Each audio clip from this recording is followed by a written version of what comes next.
ఈ భయం అనేది చాలా శక్తివంతమైనది. If you don't face it, దాన్ని నువ్వు ఎదుర్కోపోయినట్లయితే నిన్ను చాలా భయపించేస్తుంది. దాన్ని ఎదుర్కోవడానికి వచ్చినట్లయితే అది అక్కడ ఉంటుంది. భయాన్ని నేను ఏమంటానంటే కట్టబడిన కుక్క.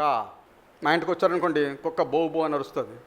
అది ఎంతవరకు అరుస్తుంది? గేటు వేసి ఉంటుంది కాబట్టి గేట్ లోపలే అరుస్తుంది, బయటకు రాలేదు. ఆ సౌండ్ని చూసి మీరు భయపడిపోతారు. కట్టబడిన కుక్క ఇక్కడ కట్టామనుకోండి, అది ఎంతవరకు ఉంటుంది? అక్కడ వరకు వెళుతుంది, అక్కడ వరకు అరుస్తుంది, అది మనల్ని ఏం చేయలేదు, మళ్ళీ ఇక్కడే ఉంటుంది. ఈ భయం అనేది కూడా అటువంటిదే, కట్టబడిన కుక్క లాంటిది.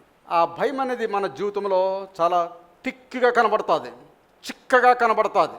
కానీ ఎప్పుడైతే యేసు నామాన్ని ఉపయోగిస్తావో, యేసు రక్తాన్ని ఎప్పుడైతే ఉపయోగిస్తావో, ఆ తిక్కగా ఉన్న భయం అనేది బాగా బాగా చప్పబడిపోద్ది. ఏంటి అప్పుడు ఎంత పవర్ఫుల్గా ఇప్పుడు ఇలా డొక్కులాగా అయిపోయేంటి, షుగర్ తగిలిందా నీకు అని అడుగుతుంది ఆ భయానికి. ఆ విధంగా భయం పచ్చబడిపో. ఫియర్ అండ్ కరేజ్, భయము ధైర్యము, ఈ రెండు కూడా ఆపోజిట్ డైరెక్షన్స్. ఆ రెండు ఎప్పుడు కూడా కలుసుకో ప్రియులారు. దేవుని నామానికి స్తోత్రం. ఎప్పుడైతే మనము వీఆర్ రన్నింగ్ ఫ్రమ్ ఫియర్, భయం ఉన్నది భయం ఉన్నది భయం ఉన్నది భయం ఉన్నదని పారిపోతున్నట్లయితే దాని అర్థం ఏంటంటే వీఆర్ లూజింగ్ అవర్ కరేజ్. మన ధైర్యాన్ని మనం కోల్పోతున్నామని అర్థం. భయం నుండి పారిపోయేవాడు ధైర్యాన్ని కోల్పోవాడుగా ఉంటాడు. ఏమేన్? కాబట్టి ఏ రకమైన భయమైనప్పుడు కూడా మీరు భయపడవద్దు. మీరు దేవుని వైపు చూస్తూ ఉండండి.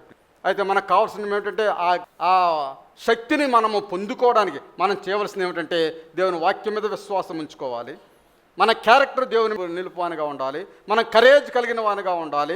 మన విజయము దేవునిలోనే ఉన్నది అని మనం గమనించాలి. నా సొంత జ్ఞానం మీద కూడా, సొంత శక్తి మీద కూడా నాకే శక్తి లేదు, నేను దేవుని మీద ఆధారపడి ఉన్నాను.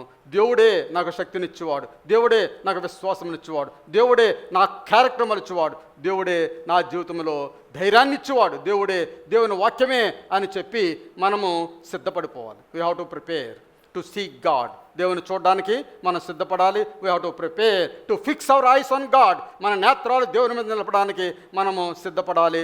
ఎస్టాబ్లిష్, ఆయన మీద స్థాపించబడాలి. దేవుని వాక్యం మీద, దేవుని యొక్క విశ్వాసం మీద మనం స్థాపించబడాలి. We have to apply all these things. ఇవన్నీ కూడా మన జీవితంలో అప్లై చేసుకోవాలి. అప్పుడు దేవుడు మనల్ని కరేజియస్ క్రిస్టియన్గా, అంటే విజయోత్సవం పొందు క్రైస్తవునిగా దేవుడు మనల్ని చేయవాడు అన్నాడు. భయం మనల్ని ఏ మాత్రం కూడా టచ్ చేయలేదు. మనం దేవుని వైపు చూడాలి. దేవుని వైపు చూచినంత కాలం మనం బాగానే ఉంటాం.